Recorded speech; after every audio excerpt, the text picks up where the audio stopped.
사랑하는 성도님들, 주사 한 대가 아플까요? 아니면 말 한마디가 아플까요? 팔에 난 상처가 아플까요? 아니면 무시당하는 말이 더 아플까요? 육체의 상처는 시간이 지나면 아물게 되지만 말로 받았던 상처는 오랫동안 남게 됩니다. 그리고 그 말이 마음속에 콕 박혀서 영원히 지워지지 않는 상처로 남을 수가 있다는 것입니다. 이처럼 말 한마디는 사람을 살릴 수도 있고 죽일 수도 있다는 것입니다.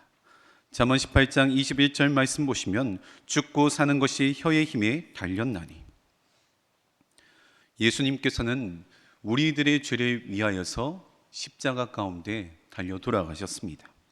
그 당시의 십자가형은 인간이 겪을 수 있는 가장 잔인하고 또 수치스러웠던 형벌이었습니다. 손과 발에 못이 박히고 온몸은 채찍에 찢겨서 살점이 떨어져 나갑니다.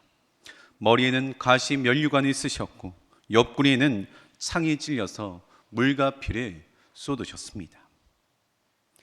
그 고통은 인간이 감당할 수 있는 육체적인 한계를 뛰어넘는 것입니다. 그러나 예수님께서는 이런 육체적인 고통보다 더 아픈 고통을 겪고 계셨습니다. 그것은 바로 정신적인 고통, 바로 영적인 고통이었습니다. 사랑하는 제자들이 예수님을 팔아넘겼습니다. 배신과 도망을 일삼았습니다. 정말 우리 왕이시다라고 고백하였던 백성들이 예수님을 외면하였고, 군중들은 그 예수님을 조롱하고 멸시하였습니다. 억울한 재판과 거짓 증언, 침뱉음과 조롱은 우리 예수님의 마음을 더욱더 짓눌렀습니다. 아무 죄도 없으신 예수님께서 죄인의 취급을 받으시며 의로우신 분이 저주 아래 놓이게 된 것입니다. 우리는 현재 사순절을 보내고 있습니다. 사순절은 예수님께서 지셨던 십자가의 무게를 기억하는 시간입니다.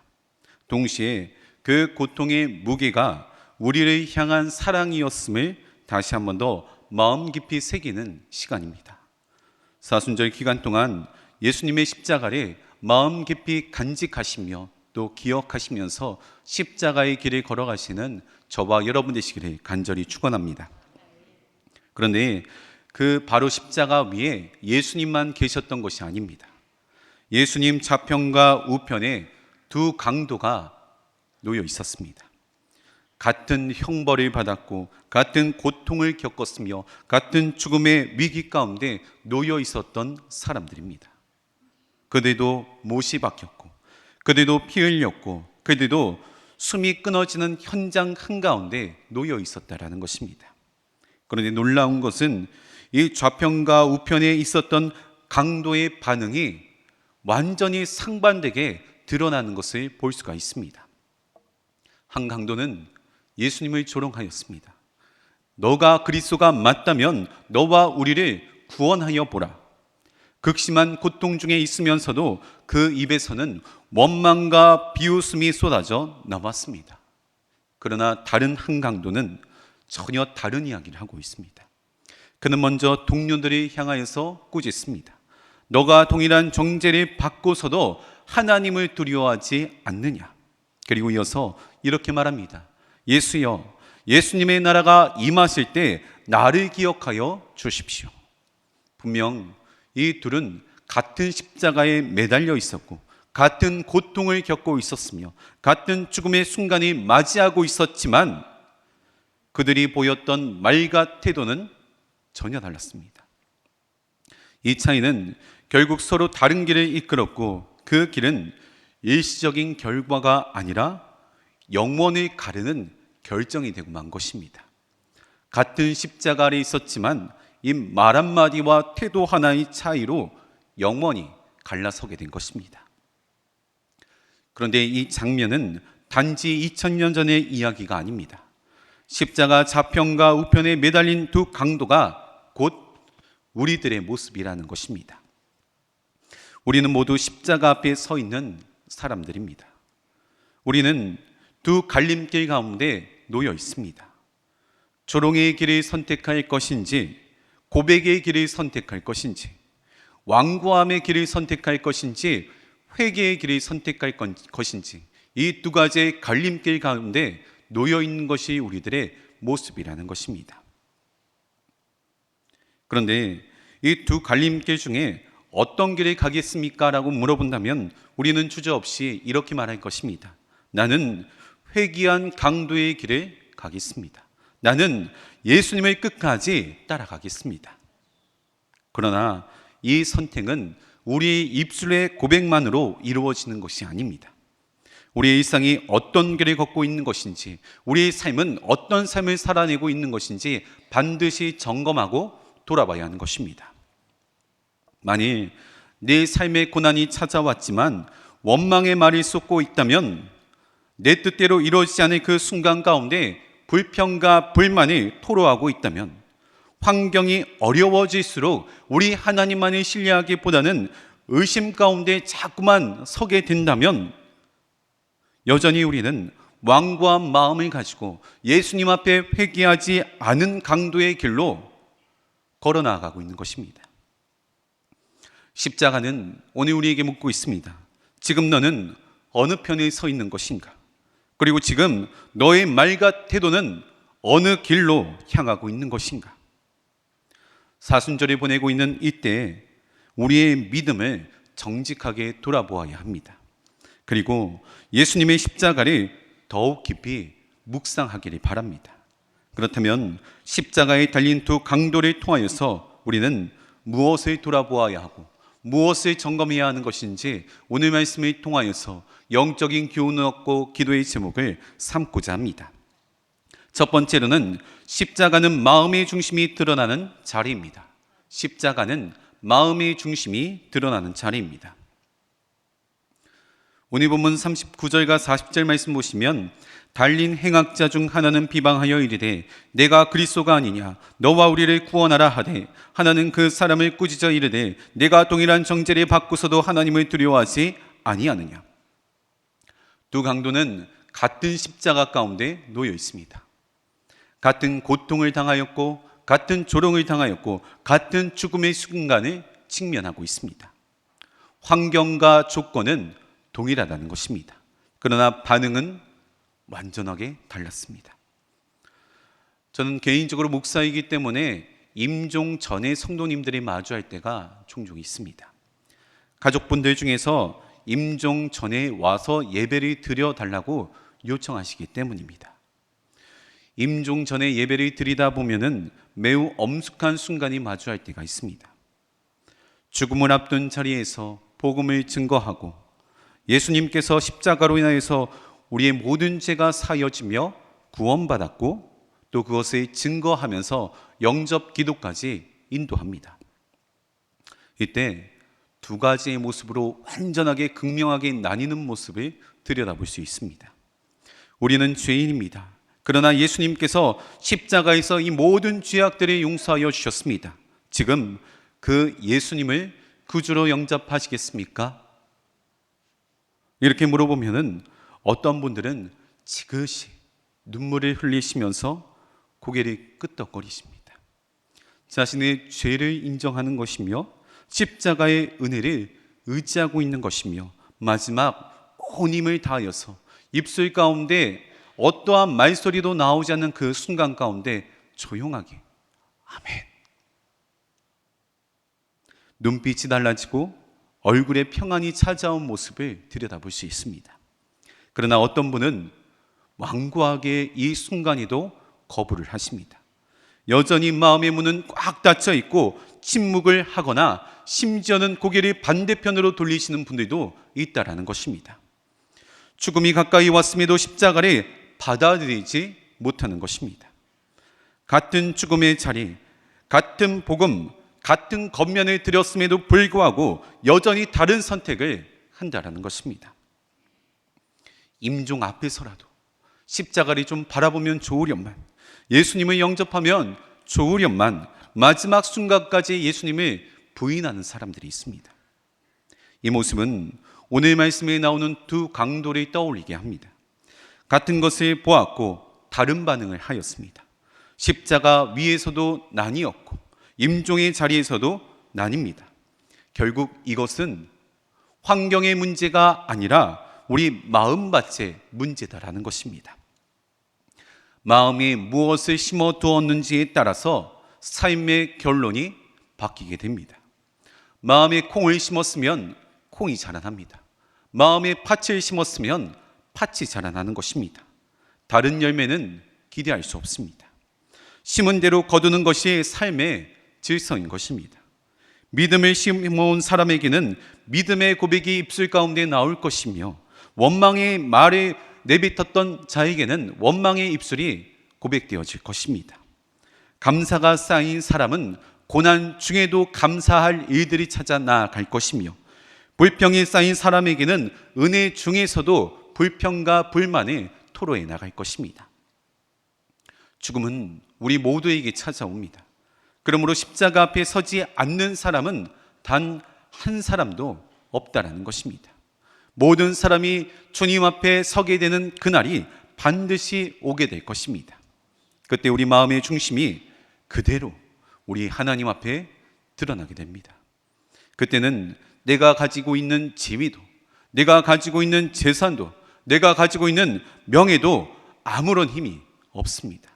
오직 단 한 가지, 내 마음의 중심 가운데 이 중심이 주님을 향하고 있는가, 십자가를 어떻게 내가 대하고 있는가, 이 한 가지만 남게 되는 것입니다. 평소에 무엇을 마음에 품고 살았는지가 결정적인 순간 가운데 고스란히 그 십자가 앞에서 드러나게 되는 것입니다. 예수님의 12제자 중 가룟 유다는 예수님을 은 30에 팔아넘겼습니다. 베드로는 예수님을 3번씩이나 부인하였습니다. 죄의 무게를 놓고 본다면 둘 다 실패자이며 또 잘못된 길을 걷고 있는 사람들입니다. 주님을 배반한 자들입니다. 그러나 결과는 완전히 달랐습니다. 이 가룟 유다는 자신의 잘못을 후회하였습니다. 그러나 그 순간 가운데 예수님 앞에 나아가지는 못하였습니다. 후회하였지만 절망 속에서 스스로 생을 마감하였던 것입니다. 그러나 이 베드로는 그 순간 가운데 통곡하며 울며 하나님 앞에 달려나가 용서를 구하였습니다. 그리고 주님께로 돌아갔습니다. 주님께서는 그를 회복시켜 주셨고, 그는 이후에 교회의 기둥과 같은 사도가 되어서 하나님 나라의 귀한 복음들이 마음껏 증가할 수 있는 주님의 귀한 통로로 쓰임받게 된 것입니다. 분명 두 사람은 예수님의 제자입니다. 같은 주님을 따랐고, 같은 말씀을 들었고, 같은 기적을 체험하였습니다. 같은 실패를 경험하였고, 같은 죄를 범하였습니다. 그러나 전혀 다른 결말에 도달하게 되었습니다. 차이는 단 한 가지, 이 마음의 방향이라는 것입니다. 절망을 붙잡느냐, 주님을 붙잡느냐, 후회를 붙잡느냐, 회개로 나아가느냐, 이 길이 우리들의 모든 삶의 방향들을 결정하여 준다는 것입니다. 이것을 통하여서 우리가 얻는 또 한 가지의 중요한 교훈이 있습니다. 살아 있을 동안에만 기회가 있다는 것입니다. 가룟 유다는 살아 있었지만 주님께로 향하지 않았습니다. 베드로는 살아있는 동안 울며 주님 앞에 돌아왔습니다. 회개의 문은 살아있는 자에게만 열려 있다는 것입니다. 십자가 위의 두 강도도 마찬가지입니다. 끝까지 하나님을 붙잡았는지 붙잡지 못했는지 이 갈림길 가운데 극명하게 갈리게 되는 것입니다. 사랑하는 성도님들, 하나님께서는 오늘 말씀을 통하여서 우리들에게도 동일하게 물어보고 계십니다. 너는 지금 마음의 밭에 무엇을 심고 있느냐? 원망의 밭을 심고 계십니까? 믿음의 밭을 심고 계십니까? 믿음의 밭을 심고 계십니까? 불평의 밭을 심고 계십니까? 가룟 유다의 길을 가고 계십니까? 아니면 베드로의 길을 걷고 계십니까? 우리는 반드시 심은 대로 거두게 될 것입니다. 오늘 심은 씨앗이 마지막 순간 가운데 저희들의 입술 가운데서 삶 가운데서 고백되어질 것입니다. 그러므로 아직 기회가 남아있을 지금 이 순간 가운데 마음의 밭을 정리해야만 합니다. 굳어진 땅을 부드럽게 하고 잡초를 뽑아내며 믿음의 씨앗을 뿌려야 합니다. 십자가에서 예수님을 조롱하였던 강도가 아니라 주여 나를 기억하여 주시옵소서, 주여 나를 기억하여 주시옵소서, 이 고백을 했던 강도의 자리에서는 우리 모두가 되어야 하는 줄 믿습니다. 사순절에 보내고 있는 이 시간, 예수님의 십자가를 깊이 묵상하실 뿐만 아니라 날마다 믿음의 길을 선택하고 걸어 나아가시는 저와 여러분의 삶 되시기를 간절히 축원합니다. 두 번째로는 십자가 앞에서 참된 회개를 올려드렸습니다. 십자가 앞에서 참된 회개를 올려드렸습니다.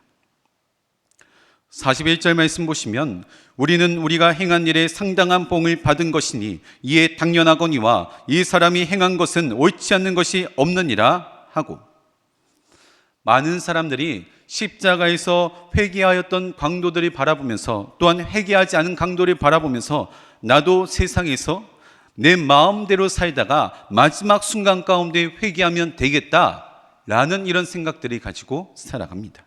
그러나 이런 계산적인 것들을 가지고 가는 사람들은 마지막 순간에 가서도 절대로 그 회개의 순간을 유보할 것입니다.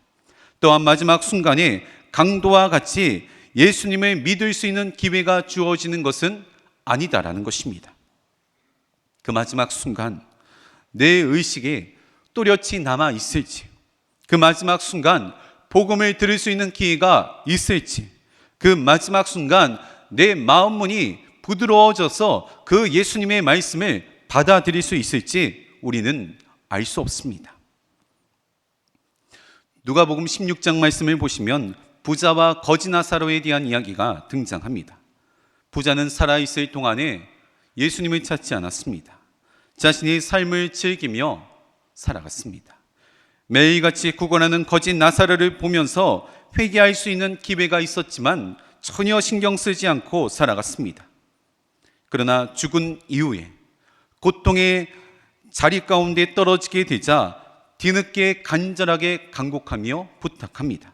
아버지여, 그렇다면 나사로를 내 아버지의 집에 보내셔서 내 형제들은 이 고통을 겪지 않을 수 있도록 인도하여 주십시오. 그때 아브라함은 이렇게 말합니다. 그들에게는 모세와 선지자들이 있었으니 그들의 말을 들을지어다. 그러자 부자는 아닙니다. 죽은 나사로가 그 현장 가운데 간다면 풍요하게 그들은 회개할 것입니다. 그러자 아브라함은 다시 한 번 더 단호하게 말합니다. 모세와 선지자들의 말을 듣지 않았다면 죽은 자 가운데서 살아나는 사람의 말도 믿지 않을 것이다. 이 말씀은 매우 중요한 사실을 가르쳐주고 있습니다. 사람이 죽으면 회개할 수 있는 기회가 영영 사라진다는 것입니다. 또한 살아있는 동안에 하나님께서는 회개할 수 있는 기회를 모세와 선지자를 보내서 계속적으로 우리들의 삶과 가정 가운데 주변의 사람들을 통해서 열어주셨다라는 것입니다. 다만 아무리 말해도 그것을 듣지 않았던 것뿐이고 아무리 외쳐도 그것을 귀담아 듣지 않았던 것이 우리들의 모습이라는 것입니다. 그러기에 십자가 위에서 구원받은 강도는 하나님의 특별한 은혜였으며 우리가 계획하여서 그런 마지막 순간 가운데 그 강도의 모습을 따를 수 있는 것은 아니다라는 것입니다. 오히려 그는 인생 대부분을 죄 가운데서 보내고 있었고 인생의 끝자락 가운데 주님을 만나 안타까운 구원을 받게 된 모습이라는 것입니다. 회개는 미루는 것이 지혜가 아닙니다. 회개할 수 있을 때 즉각적으로 순종해야 되며 즉각적으로 결단해야 되는 것입니다. 그런데 십자가 위의 강도는 죽음 직전에 올려드린 회개이기 때문에 우리 하나님께서 받으신 것이 아닙니다.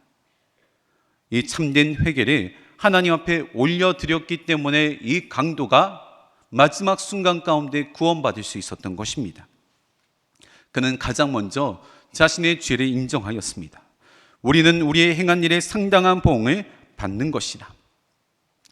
그는 환경을 탓하거나 타인을 탓하지 않았으며 자신의 잘못을 저질렀기에 형벌의 정당함을 인정하였습니다. 다시 말해서 자신이 하나님 앞에서 철저한 죄인임을 입술로써 고백하였던 것입니다. 이것이 참된 회개의 시작입니다. 또한 그는 예수님을 바로 알아보았습니다. 이 사람이 행한 것이 옳지 않는 것이 없느니라. 바로 옆에서 이 예수님이 아무 죄도 없으신데 아무 말씀도 하지 않으시고 묵묵하게 십자가의 고통을 참여하시는 모습을 고스란히 지켜보았던 것입니다. 그러면서 그는 예수님의 무지하심과 의로우심을 선포하였습니다. 자신은 죄인이고 우리 예수님은 의로운 분이시다 분명하게 구별하였던 것입니다. 이처럼 회개는 자기 반성으로서 끝나는 것이 아니라 거룩하신 예수님을 인정하는 믿음으로 나아가는 것입니다. 또한 마지막으로 그는 이 예수님을 왕으로 고백하였습니다. 예수여, 당신의 나라가 임하실 때 나를 기억하여 주십시오. 그는 예수님이 다스리시고 통치하시는 나라를 믿었습니다. 눈앞에 패배와 죽음뿐이었지만 그는 왕이신 예수님을 진정으로 믿음 가운데 고백하였던 것입니다. 그런데 저는 개인적으로 아무리 생각해 보아도 이 죽음의 순간 가운데 어떻게 예수님께서 다스리는 나라를 고백할 수 있었던 것인가 의문이 들 정도로 이해가 되어지지 않습니다. 자신의 잘못을 회개하고 또 자신의 잘못을 고백한다는 것은 이해할 수 있습니다. 그러나 눈앞에서 피 흘리시고 계신 예수님을 바라보면서 그분의 나라를 고백한다는 것은 전혀 다른 차원의 이야기인 것입니다. 이것은 우리 인간들의 결단만으로 되는 것이 아니며 절대로 설명할 수 없는 것입니다. 전적인 하나님의 은혜였던 것입니다. 살아생전 믿으려고 노력하고 또 노력하였지만 믿어지지 않았던 것이 이 마지막 죽음의 순간 가운데 우리 하나님께서 영적인 세계를 활짝 열어주셔서 천국을 보여주셨던 것인지 저희들은 알 수가 없지만 분명하게 그 강도의 마음속에는 하나님의 나라가 있다는 것을 분명하게 들여다보았고 그 천국을 갈망하였던 것입니다. 그가 눈앞에서 본 것은 처참한 패배의 장면이었지만 하나님은 그 순간 그의 눈을 열어주셔서 그 안에 감추어진 왕의 영광을 들여다보게 하셨습니다. 사람의 눈에는 실패처럼 보였지만 그의 마음에는 주님의 나라가 보였던 것입니다. 이것은 논리적으로 도저히 설명할 수 없는 우리 하나님의 계시입니다. 이는 마치 어두운 방에 머무르는 것과 같습니다. 캄캄한 밤에 머물러 있으면 아무리 눈을 크게 떠도 주변이 보이지가 않습니다. 그런데 누군가가 그 방 안의 스위치를 켜는 순간 아무런 설명이 없어도 그 주변의 모든 사물들이 눈에 들어오게 됩니다. 물건이 새로 생겨난 것이 아닙니다. 그냥 그 자리에 빛이 비쳤을 뿐인데 보이지 않았던 것들이 보이기 시작한다는 것입니다. 하나님의 계시가 꼭 이 빛과 같습니다. 하나님께서 마음의 불을 켜주셨을 때 전에는 믿지 못하였고 부인하였던 진리가 밝히 보이기 시작한 것입니다. 그러기에 믿음은 우리가 자랑할 것이 아무것도 없습니다.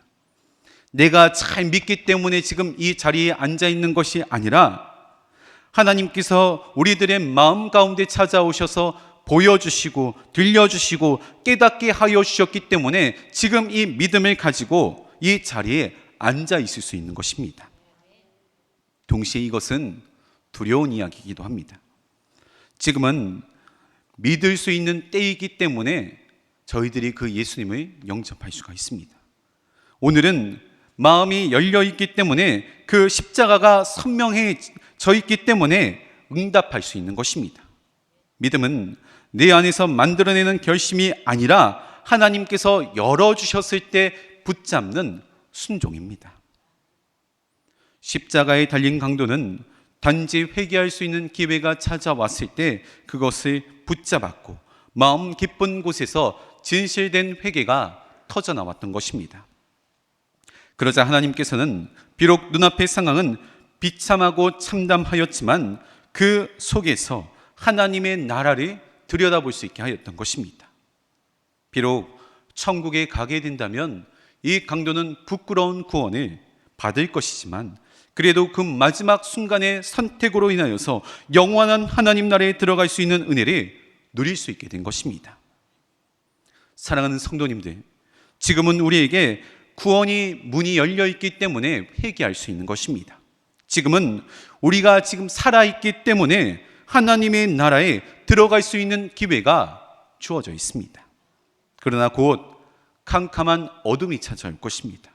그 어둠이 개인적인 종말이든 역사적인 종말이든 더 이상 그것을 붙잡을 수 없는 시기가 곧 온다라는 것입니다. 그러기에 우리는 더 늦기 전에 내 목숨이 붙어있는 이 순간, 이 자리, 지금 오늘 이 십자가 앞으로 나아가야 하는 것입니다. 그리고 나 혼자만 그 십자가를 붙잡고 살아가는 것 아니라 내 가족, 내 사랑하는 친척, 내 주변의 친구들, 이 사실을 분명하게 증거해야 되는 것입니다. 바라기는 구원의 문이 활짝 열려 있을 때 회개의 기회를 꼭 잡으시기를, 또한 주변에 내가 사랑하는 이웃들에게 천국 복음을 증거하시기를 간절히 축원합니다. 마지막 세 번째로는 십자가에서 하나님의 나라를 보았습니다. 십자가에서 하나님의 나라를 보았습니다. 42절 말씀 보시면 이르되 예수여 당신의 나라에 임하실 때의 나를 기억하소서. 지금 십자가에 매달려 있는 강도는 눈앞에 보고 있는 예수님의 모습이 영광스러운 모습이 아니었습니다. 왕관이 아니라 가시 면류관을 쓰고 계시며 보좌가 아니라 십자가에 매달려 계십니다. 군대와 권세를 가진 왕의 모습이 아니라 조롱을 받으며 죽어가는 너무나도 초라한 죄인의 모습입니다. 로마 병사들은 침을 뱉고 가시 면류관을 씌우며 자색 옷을 입혀서 유대인의 왕이다라고 조롱을 하였으며 갈대로 머리를 치면서 모욕하였습니다. 남은 구원했지만 자신은 구원하지 못하는구나, 치욕스러운 말을 내뱉으면서 온갖 비난의 소리를 들었습니다. 모든 사람이 예수님께서 비참하게 죽어가는 모습을 보고 있었던 그 순간 가운데 놀랍게도 단 한 사람, 십자가에 그 죽어가던 강도 한 사람만이 다른 것을 보았습니다. 그는 그 자리에서 왕을 보았습니다. 또한 왕의 나라를 보았습니다. 그래서 그는 이렇게 말합니다. 예수여 당신의 나라에 임하실 때의 나를 기억하여 주십시오. 이것이 믿음입니다. 믿음은 눈앞에 보이는 현실만을 바라보며 나아가는 것 아니라 하나님께서 이루실 미래를 붙잡고 살아가는 것입니다. 한번 생각해 보시기를 바랍니다. 예수님 좌편과 우편의 강도는 살아봐야 이제 고작 몇 시간밖에 남지 않았습니다. 삶은 점점 끝나가고 있습니다. 숨은 점점 가빠하고 있습니다. 그런데 한 강도는 현실을 보면서 지금 내려와 보게 하라라고 말하고 있지만 한 사람은 미래를 바라보면서 하나님 나라를 고백하고 있는 것입니다. 그러자 예수님께서는 오늘 내가 나와 함께 낙원에 있으리라. 오늘 내가 나와 함께 낙원에 있으리라. 그는 십자가에서 가장 확실한 약속의 말씀을 들었습니다. 십자가에서 절망이 아니라 소망을 보고 그것을 붙잡게 된 것입니다. 그러기에 저는 개인적으로 생각하기에 예수님께 회개한 강도는 비록 지금 비참하게 십자가 가운데 매달려 있지만 육체는 점점 고통스러워지고 있지만 얼굴은 평온할 것입니다. 천국에 대한 모습을 상상하면서 기대하는 마음을 가지고 이 임종을 맞이하고 있었을 것입니다. 페테르 파울 루벤스가 그린 그림 중에 두 강도 사이에 있는 십자가의 그리스도라는 작품이 있습니다. 이 루벤스는 바로크 시대의 화가이며 빛과 어두운 긴장과 대비를 통하여서 강력한 메시지를 증거하는 화풍을 가진 화가입니다. 먼저 그가 그린 그림 중에 한 강도를 보면은 이 몸이 예수님 쪽으로 완전히 기울어져 있는 것을 볼 수가 있습니다. 얼굴도 예수님을 향해 있습니다. 고통 속에 있지만 어디론가 의지하는 듯 시선이 주님을 향하고 있으며 그의 얼굴에는 간절함이 묻어져 있습니다. 이는 십자가에서 회개한 강도입니다. 반대로 다른 한 강도를 보면은 몸이 완전히 예수님과는 정반대로 뒤틀려져 있는 것을 볼 수가 있습니다. 얼굴도 예수님을 바라보지 않습니다. 몸 전체가 긴장되어 있으며 마치 분노와 저항 속에서 있는 것처럼 보입니다. 이는 예수님을 조롱하였던 강도입니다. 루벤스는 이 그림을 통하여서 십자가는 모두에게 동일하게 세워져 있지만 이 십자가를 바라보는 사람의 태도는 완전히 다르다는 것을 이 그림을 통해서 표현하기를 원하였습니다. 그렇습니다. 십자가는 우리 모두에게 동일하게 세워져 있습니다. 그러나 십자가를 바라보는 얼굴의 방향이 우리들의 영혼을 결정한다는 것입니다. 사랑하는 성도님들, 지금 처해 있는 현실이 너무 고통스러우십니까? 지금 우리 눈앞에 펼쳐진 현실이 버겁게만 느껴지십니까? 그럴 때일수록 하나님 나라를 바라보시기 바랍니다. 하나님 나라를 마음속에 그려보시기를 바랍니다. 지금은 천국이 현실이라는 그런 문턱 앞에 희미하게 가려져 있는 것처럼 보일지 모르겠지만 천국을 우리가 바라보면 바라볼수록 더 선명하게 드러나게 될 것입니다. 그곳은 예수님께서 다스리시고 통치하시는 나라입니다. 그곳은 눈물과 고통이 없는 하나님과 얼굴을 맞대어 대면하는 곳입니다. 찬양과 기쁨이 넘쳐날 곳이라는 겁니다. 어린아이가 독사의 굴에 손을 넣어도 해함이 없고 사자와 어린 양이 함께 뛰어노는 곳입니다. 그곳도 이 땅에서 길어야 저희들은 100세 전후를 살아가지만 그 천국에서는 천년만년 예수님과 함께 동거동락하면서 살아갈 수 있는 곳이 천국입니다. 이처럼 우리 안에 천국을 바라보는 믿음이 있을 때 눈앞에 보이는 환경을 뛰어넘을 수 있습니다. 천국을 향해 참된 소망을 품고 나아갈 때 죽음 너머의 삶을 들여다볼 수 있는 것입니다. 고통 중에서도 우리 하나님을 갈망할 수 있습니다. 바라기는 이 사순절 십자가의 고난 가운데 온전하게 동참하셔서 십자가 뒤에 있는 분명한 그 소망, 하나님 나라를 바라보고 나아가시는 저와 여러분 되시기를 간절히 축원합니다. 함께 기도하시겠습니다.